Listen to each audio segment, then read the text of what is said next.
جس تیز رفتاری سے ہم پاکستان کو تباہ کر رہے ہیں، سارے جنہیں مل کے، سب کا حصہ ہے اس میں، اسٹیبلشمنٹ کا بھی، آپ لوگوں کا بھی جو حکومت میں بیٹھے ہوئے ہیں، سب کا، پی ٹی آئی کا بھی۔ ہماری آج سے 2 سال پہلے ایکسپورٹس 31 ارب ڈالر پہ گئی تھیں، اس سال 30 جون کو 27 پہ آ گئی ہیں۔ ریمیٹنسز 31 پہ گئی تھیں، وہ 27 کے اوپر آ گئی ہیں۔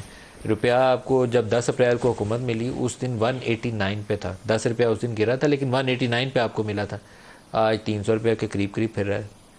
وہ ہم کہاں سے پاکستان کو درست کر رہے ہیں؟ ہم تیزی کے ساتھ اس کو دھکا مار رہے ہیں کسی کنویں کے اندر، اور ہم انڈرسٹینڈ نہیں کر رہے، اس کے ساتھ ہم خود بھی ڈوب رہے ہیں۔ نہیں، میں یہی بات کر رہا ہوں کہ آج اگر آپ بیٹھیں گے نہیں، تمام سٹیک ہولڈر جس میں اسٹیبلشمنٹ بھی ہے، جوڈیشری بھی ہے اور پولیٹیشنز بھی ہیں، اور آگے کے راستے کا تعین کریں، کیونکہ آج ریفارم کے بغیر گزارا نہیں ہے، اور بہت ریڈیکل اور میسو ریفارم آپ کو چاہیے ہر شعبے میں۔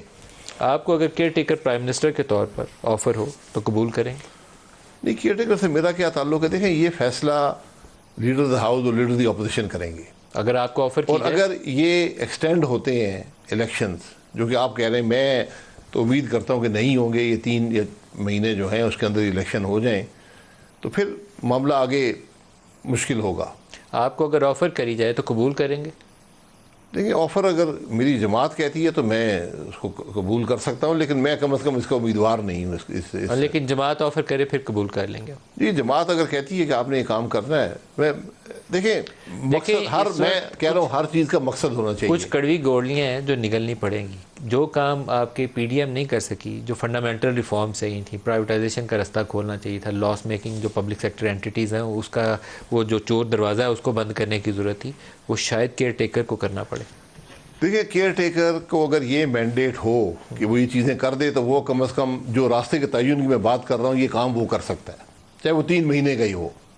3 مہینے میں بھی ہو سکتا ہے، آپ کو پالیسی ڈیسیجن لینے، راستہ کا تعین کرنا ہے۔ وہ راستے کا تعین کر دیں آپ، تو آگے کا راستہ آسان، بہتر، یعنی آسان تو نہیں ہوگا لیکن جو موجودہ حالات سے زیادہ آسانی ہوگی کام کرنے میں۔ آپ الیکشن لڑنے کا ارادہ رکھتے ہیں؟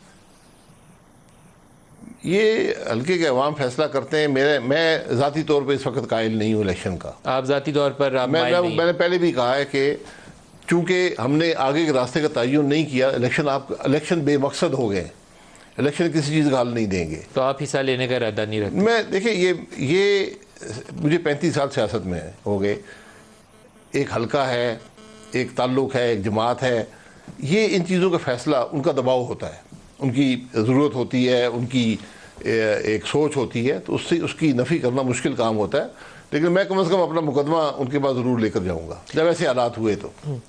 جو کچھ 9 مئی کو ہوا اس کا دفاع کوئی نہیں کر سکتا، میں خود بھی اس کا دفاع نہیں کرتا، میں اس کی مذمت کرتا ہوں، میں کہتا ہوں یہ یوم سیاہ ہے، کیونکہ ایک فوجی جو عامر اقتدار پہ قبضہ کرتا ہے اس کو ہم ڈکٹیٹر کہتے ہیں، اس کی مذمت کرتے ہیں، تو اگر اسی طریقے سے کوئی جمہوری پارٹی اس طریقے سے اداروں کے اوپر چڑھ دوڑے تو اس واقعے کو بھی مذمت ہی کرنی چاہیے۔ میں اس کی حمایتی نہیں ہوں، میں مذمت کرتا ہوں اس واقعے کی، لیکن وہ جو 8-10 ہزار بندہ پکڑا گیا یا جتنے بھی ابھی لوگ اندر بیٹھے ہوئے ہیں، ان کے متعلق اسٹیٹ کو ایک پالیسی وضع کرنی چاہیے، اس میں عورتیں بھی ہیں، نوجوان بھی ہیں، اس کو پارڈن کرنا چاہیے، سرکاری طور پر ہمیں انہیں معاف کرنے کی کوئی پالیسی وضع کرنی چاہیے۔ کیا کہتے ہیں آپ اس کے اوپر؟ دیکھیں، مجھے نمبر سکیل نہیں ہے، آپ نے 10,000، میرا نہیں خیال اب اس میں سے کچھ چھوٹ چکے ہیں، ابتدائی طور پر پکڑے چند گئے 100 لوگ ہوں گے۔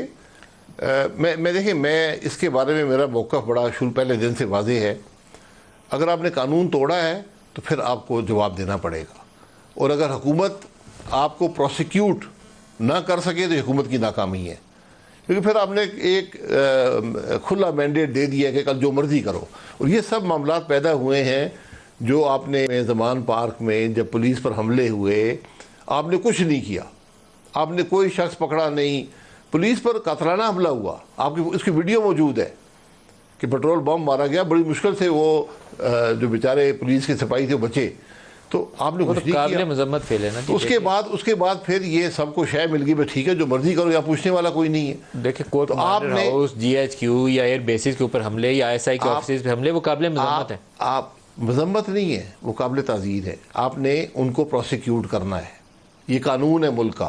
اگر میں کل جا کے حکومت کی تنصیبات پہ آگ لگا دوں، ان کو تباہ کروں، اور حکومت کچھ نہ کرے، پھر تو ختم ہوگی نا، حکومت گریڈ تو ختم ہوگی۔ تو پھر آپ اس چیز کے حامی ہیں کہ ان لوگوں کو سزا ملنی چاہیے، پروسیکیوٹ ہونا چاہیے، پروسیکیوٹ کریں قانون کے مطابق، جو بھی جورسڈکشن ہے، جو بھی قانون کا اطلاق ان پہ ہوتا ہے آپ کو پروسیکیوٹ آپ کو کرنا پتہ پنڈی میں ایک ڈویژن بینچ نے فیصلہ دیا جی ایچ کیو حملہ کیس کے اندر. انہوں نے کہا نہ اس کی کوئی سی سی ٹی وی ہے, نہ پولیس والوں نے روکنے کی کوشش کی ہے, نہ اس کا کوئی مدعی بن کے فوج کی طرف سے سامنے آیا.